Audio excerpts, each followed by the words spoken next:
አላህ ለማንም እንዲያውቅ አላደረገውም። ወማ ተድሪ ነፍሱን አንዲት ነፍስ አታውቅም ቢአይ አርዲ ተሙት የትኛው ምድር ላይ እንደምትሞት። ሱብሃንአላህ የትኛው ምድር ላይ እንደምትሞት አታውቅም ማለት አገርህ ለምትሞተው ከሀገርህ ውጪ ዘመድ ጥየቃ ሄደህ የሆነ ቦታ የትኛው ቦታ እንደምትሞት አታውቅም። አንተ በቃ የሆነ ቦታ ላይ ፕሮግራም አለኝ ብለህ እየተሯሯጥክ ትሄዳለህ። እዛ ቦታ ላይ መለከል ሞት ቁጭ ብሏል። ልክ ስትመጣ ያዝ ያደርጋል ማለት ወይ መኪና ይገጫሃል ወይ ደግሞ አደናቅፎ ትወድቃለህ ወይ ደግሞ ላይ የሆነ ነገር ይወድቃል። خلاص በዚያው ሰበብ ሆኖ ምን ይሆናል ትሞታለህ ማለት ነው።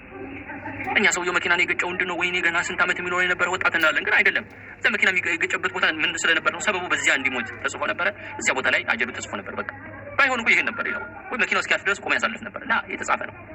ስለዚህ ነፍስ ቤት ሞት አታውቅም፣ እንደምትሞት መቼ እንደምትሞት በምን ሰዓት እንደምትሞት አታውቅም። ይህ ማለት ነው ተዘጋጅታችሁ ጠብቁ ነው። ሞት መቼ እንደሚመጣ አታውቁም፣ በየትኛው ሰዓት እንደምትሞቱ አታውቁም። ፈላ ተሙቱነ ኢላ ወአንቱም ሙስሊሙን ሆናችሁ ተዘጋጅታችሁ ተውበት አድርጋችሁ እንጂ እንዳትሞቱ ነው የተባለው። ስለዚህ መልካም ስራ እያበዛን ከመጥፎ ስራ ተውበት እያደረግን አላህ ሱብሓነሁ ወተዓላ ዘንድ እንደምንቆም እንደምንጠየቅ እያስታወስን ቀብር ህይወት እንዳለ ሲራጥ እንዳለ እንዲሁም ደግሞ ማለት ነው ጥያቄ እንዳለ ይህ ሁሉ ማስታወስ ለዚህ መዘጋጀት ያስፈልጋል። ዱንያ የዘላለም ሀገር አይደለችም፣ የኮንትራት ሀገር ናት። ጥለናት እንሄዳለን። ስለዚህ አዋቂዎች ልንሆን ይገባል። ራሳችን መካሪዎች ልንሆን ይገባል። በየትኛው ነፍስ መቼ እንደምትሞት አታውቅም፣ የትኛው ቦታ እንደምትሞት አታውቅም፣ በምን ሰዓት እንደምትሞት አታውቅም። ስለዚህ ሁሌ ተዘጋጅታ እንድትጠብቅ ነው እንጂ እኮ ለሌላ አይደለም። ይሄ ነገር የተደበቀው ሞት መቼ እንደሚመጣ በየትኛው ቦታ እንደሚመጣ የተደበቀው ለምንድን ነው?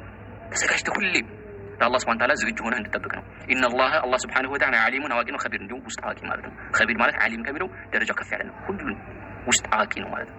ሁሉን አዋቂ የሆነ ጌታ ነው። ኢንሻአላህ እዚህ ላይ እናቆማለን።